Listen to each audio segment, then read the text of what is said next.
Magandang araw ng Sabado po mga bayang karerista. Magbibigay na po tayo ng tip at impormasyon para sa araw na to, February 15, 2025. Tara!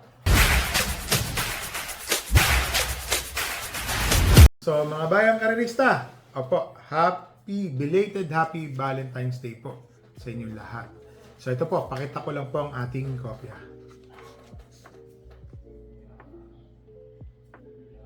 Yan o. Medyo may kakapalan po ang ating karera ngayon. Maganda po ang karera ngayon. So, ngayong araw ng Sabado, ang start time po ng karera ay sa ganap na alas 3 ng hapon. Dito po sa race number 1, 3-year-old group 6 race. Ito po yung mga nanalo, mga natimbang, o yung mga nagparenunsyo. Hindi pa po sila makaka-exit. Kailangan pa po nilang dumaan dito. By August pa pala ang exit po. So ito po. Dito po sa race number 1, 1,400 meters. So lahat po ng distansya, race 1 hanggang race 7 is 1,400. First choice po entry number 1, Coming Early. Huling takbo po ni Coming Early sa distansyang 1,200, meron po siyang 1.13. So para sa akin po, mahirap pong gibain ang 1.13 sa distansyang 1,200 meters. Kung i-convert po natin yan, yun lang o, may nakita ko mga early stages na takbo niya. May 1.29 media, may 1.29 129.2. So para sa akin po, may panalo po ito. Second choice ko po, entry number 1, Dixie Sky. Nanalo po ito ng dehadong-dehado, mga bayang karerista. 128.4 ang kanyang tinapos kung hindi po ako magkamali. Para sa akin po, may panalo po ito.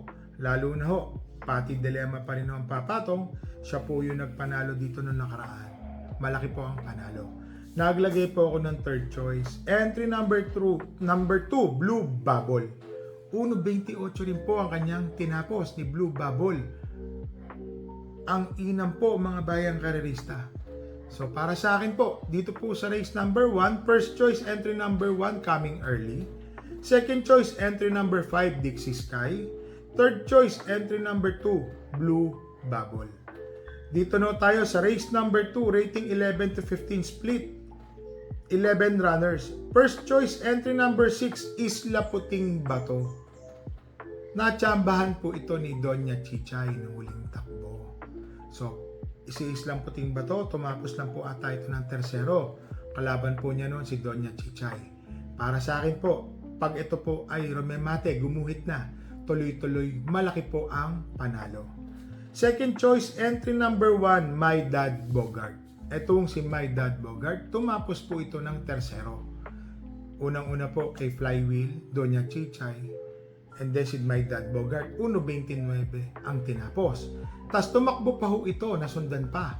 Nag-umento po, naging 1.27 po ang kanyang tinapos. Na tersero po ulit ito nung huling takbo niya. Ngayon, maganda po ang kanyang numero. Nasa labas na po siya. So para sa akin, malaki din po ang panalo. Naglagay po ako ng third choice. Yung pong entry number 3 na isang matuling kabayo, Super Easy. Unang takbo, 1.29 ang kanyang chinempo. Nagpakita na po agad. So po, para sa akin po, may panalo rin po ito, si Super Easy.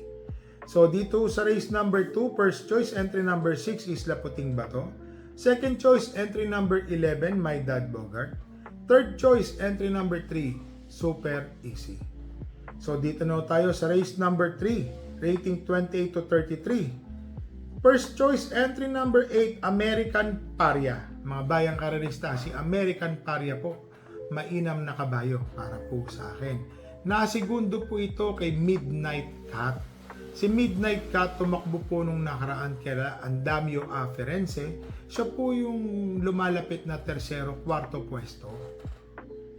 Tatlong kabayo ang distansya, pang-apat na kabayo, siya po yun. Ang si Midnight Cat po, tinalo po niya si American Paria ng 1.11 sarado sa 1,200 meters. Ang tinapos po ni American Paria ay 1.12 media. Yan medyo may trivia. Para sa akin po, si American Paria sa distansyang 1,400, meron po itong 1.25. Para sa akin po, mainam na kabayo po si American Paria. first choice. Second choice ko po dito, galing sa panalo, entry number 3, Brown Pirate. LC Lunar. Napakainam po ng pinanalo. 1.25 medya o 1.26 po ang kanyang tinapos. Under Jackie Mark Alvarez po ang sumakay. Ngayon po nag-LC Lunar, pero sa tingin ko po, umentado po itong kabayo na to. Nakakadalawang sunod na panalo na. Alam niyo na, baka mamaya po nagpapadihado. Mukhang malaki po ang panalo. Third choice po, couple entering 1 and 1A, The Keys na galing sa panalo, at si Moon River na segundo ng huling takbo. Ito pong si The Keys, tumapos po ito ng 1.27 sa distansyang 1,400 meters. Ito namang si The Keys, tumapos po ng 1.13.4 o 0.6 po yun, sabihin nating medya, pero bumabalik po siya, dumadating. Parehas pong may panalo, tingin ko po yan. So dito po sa race number 3, first choice entry number 8, American Paria. Second choice entry number 3, Brown Pirate. Third choice, couple entry 1 and 1A, The Keys, and 1A, Moon River. So dito na tayo sa race number 4, 9 runners, rating 6 to 10 split. First choice, entry number 5, Srinagar. Nabababaan na po ako sa laban ni Srinagar. Sa tingin ko po, may malaking tsansa na po itong manalo. Kung mapapansin niyo po yung grupo ngayon, ang kinakalaban po ni Srinagar, nasa 11 to 15. Ngayon, nakabalik na po siya kung saan po yung komportabling ratings niya. So para sa akin po, Srinagar, malaki po ang panalo niyan. Second choice po, entry number 9, Color Blast.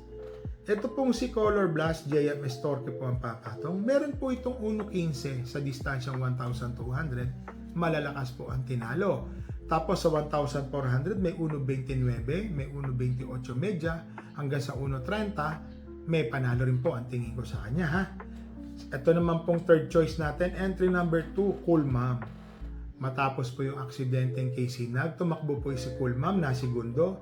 Tingin ko po ngayon may panalo po ito. Baka magkaroon na po ng aumento si Cool Mom. 1.30 rin po ang kanyang tinapos sa distansyang 1,400 meters. So dito sa race number 4, first choice entry number 5, Srinagar. Second choice entry number 9, Color Blast. Third choice entry number 2, Cool Mom. Dito no tayo sa race number 5, rating 11 to 15, 11 runners. First choice entry number 4, Princess Isabel. 1.30 consistent po, 128.5 hanggang 130. Tingin ko po kung ma-tsempo niya yung ganito, may malaking tsansa pong manalo si Princess Isabel. Second choice po, entry number 5, Electrify. Meron po itong 1.29. Recently nung bago itong huli, may last 2 runs niya, nanalo po yan. 1.29 o 1.28 medya. Mainam po ang kanyang tinalo. Ngayon po, medyo gumaan din po ang laban. Napunta na po sa rating 11 to 15. Yung ratings bumaba. So sa tingin ko po, may panalo po ito.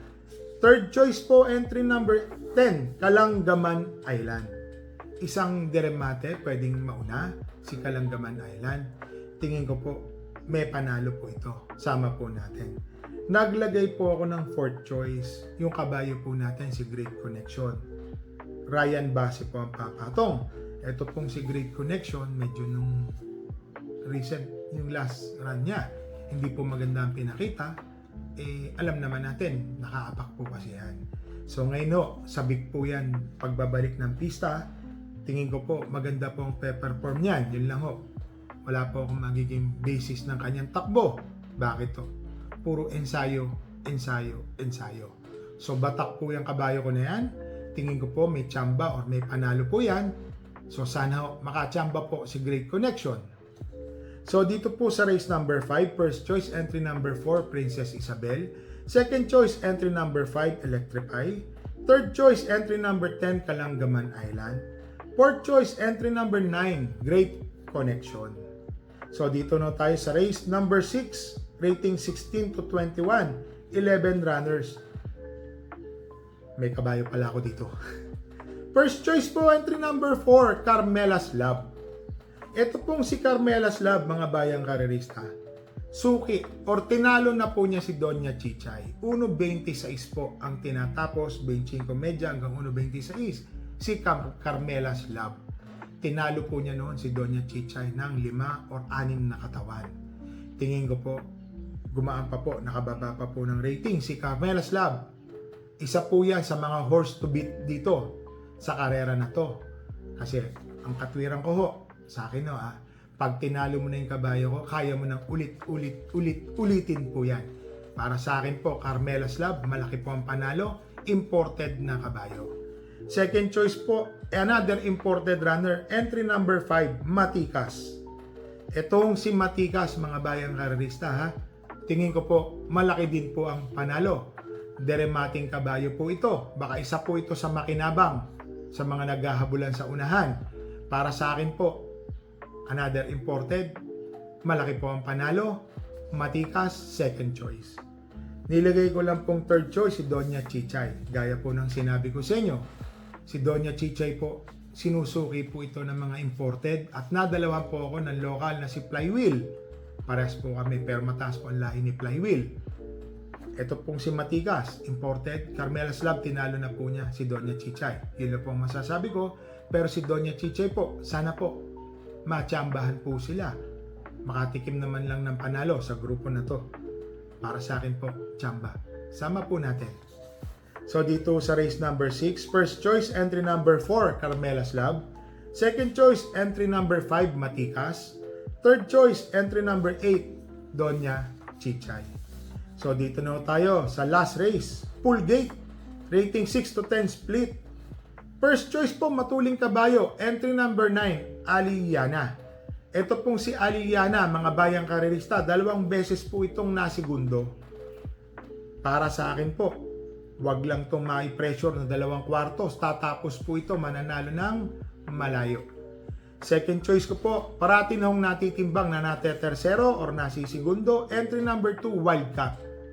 Mainam na kabayo. Baka ito po yung makinabang sa mga naghahabulan sa unahan. Third choice po, entry number 4, Malibu Bell. Ito pong si Malibu Bell, pwede po itong sumunod sa unahan.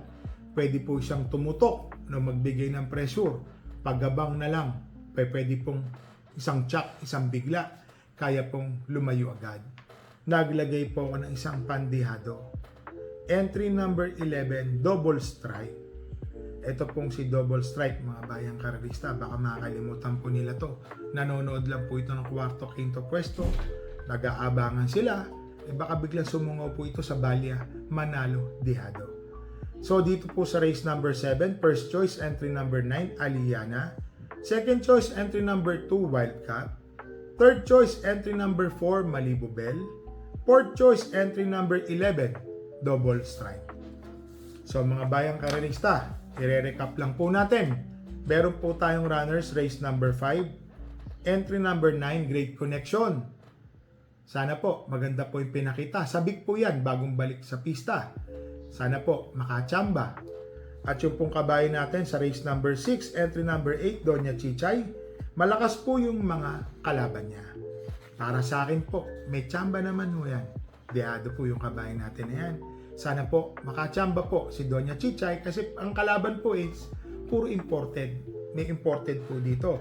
Entry number 4, number 5, number 6. Yan po yung mga masasabi ko. Puro imported na runners po yan.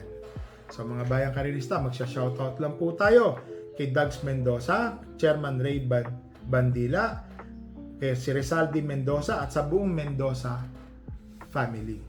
So mga bayang karerista ha, re-remind ko po ulit kayo, payday! Sa mga nag-celebrate po ng Valentine's Day kahapon, family first po tayo. Bet small, win big, bet big, lose big. Yan po ha, parati po nating sinasabi yan. Magdadala po tayo ng payong at tubig na mainom. Medyo mainit po ngayon, napansin ko. So mga bayang karerista, happy racing and stay safe po sa inyong lahat.